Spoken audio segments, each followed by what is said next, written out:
একটা বনের ধারে একটা মাঠ ছিল, সেই মাঠে অনেকগুলা গরু বাস করতো, একটা গরুর পাল। আর পাশে যে বনটা ছিল সেখানে একদল হাতি বাস করতো। এই হাতি এবং গরুর মধ্যে মাঝে মাঝে একটু মনোমালিন্য হইতো। হাতি হচ্ছে তাকে গর্ব করে বলতো, আমার অনেক শক্তি, তোমাদের একদম শক্তি নাই, তোমরা হচ্ছে একদম দুর্বল। গরু হচ্ছে একদম নিরীহর মতো থাকে এবং তারা হচ্ছে ঝগড়াঝাটিতে জড়ায় না।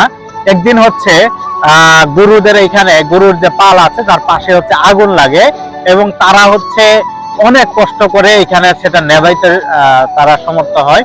কিন্তু হাতি ওই দিক থেকে দূর থেকে দেখতেছিল এবং হাসি তামসা করতেছিল, কোনোভাবেই তাদেরকে সহযোগিতা করার জন্য এগিয়ে আসতেছিল না।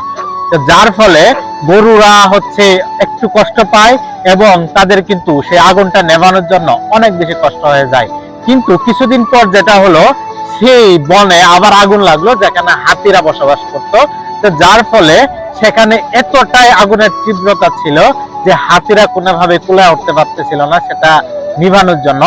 এরপরে হচ্ছে গরুর পাল তারা হচ্ছে পানি এবং হচ্ছে মাটি নিয়ে গিয়ে সেই আগুনকে নিয়ন্ত্রণে নিয়ে আসে।